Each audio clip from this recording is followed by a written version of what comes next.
This episode of Techno Buffalo is brought to you by Netflix. Welcome back to another episode of Rettinger's Rants. This is the show where I rant and rave and talk about anything in the world of technology. Some weeks when it comes to Rettinger's Rants, I really gotta think about a good topic to share with you guys. This week though, it was a no freaking brainer.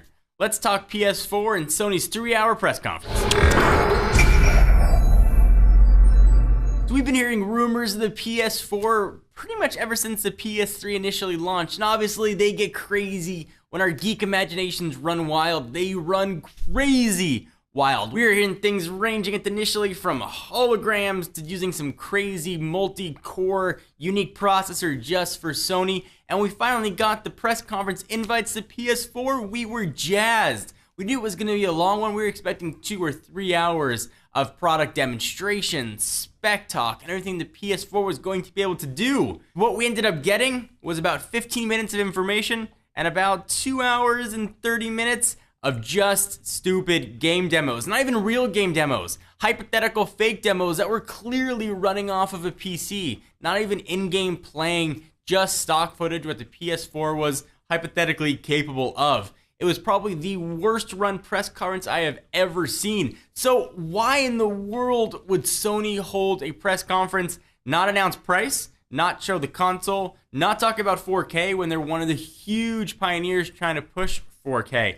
All they said was, it's a PS4, it's going to be coming come the holidays, and we no longer have a custom chipset for it. We're now using x86 architecture, which, okay, I get it. It's making it much easier for PC developers to port their games to the PS4. We saw Blizzard up on stage talking about Diablo.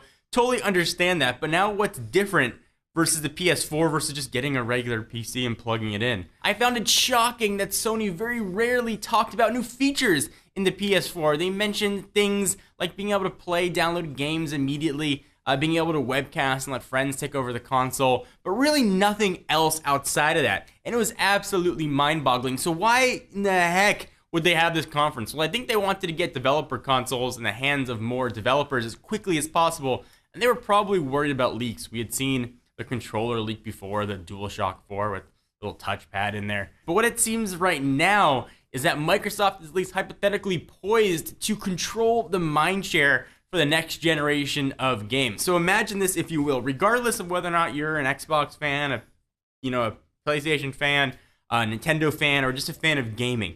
Imagine this. You're looking to get a gaming console this holiday season, not sure if you want whatever the next generation Xbox is going to be, or a PS4. You saw Sony come up on stage and not really show very much. And then you see Microsoft come E3 time or a little bit before, reveal all the specs of their console, talk about what it can do, talk about Connect 2, show the console, show pricing. You're going to have a bit more confidence in what Microsoft is going to be able to do. Microsoft has long taken that sort of PC approach and used PC architecture and PC chips with their consoles, and now Sony is following suit to what Microsoft has done. Microsoft is totally poised to dominate this next generation of consoles if they can just do it right. If they hold their conference and they show the features, if they come out with a fair price, they put in Blu-ray support with next-generation downloadable abilities, I think they can absolutely crush Sony. And what we might be looking at, unfortunately, with the PS4 might be the last PlayStation we ever see. Sony as a company has really been hurting the past few years, not just the gaming division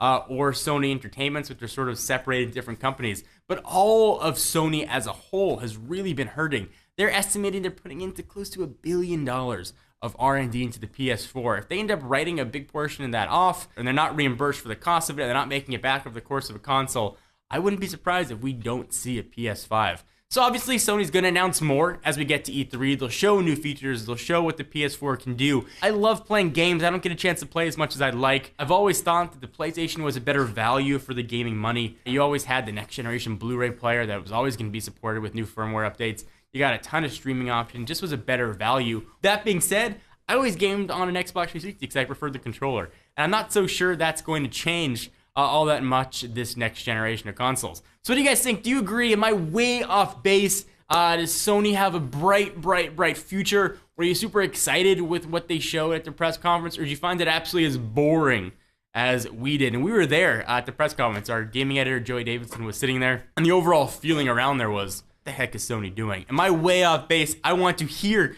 your comments. and tell me what you think. So let me step aside from my gaming rants for just a minute to thank our friends and sponsors at Netflix. You know Netflix, it's one of the best ways to stream TV shows and movies directly to your television or through your television via your game console, whether it's an Xbox 360, a PS3, Nintendo Wii, or Nintendo Wii U. You can get movies, TV shows, and now original content. If you want to try Netflix, which you should have already been doing, go to netflix.com/buffalo and get your free 30-day trial. Again, netflix.com/buffalo. Thank you guys for watching another episode of Rettinger's Rants. I'm your host, John Rettinger. Be sure to check out technobuffalo.com for the latest and greatest tech news, and I will see you in the next video.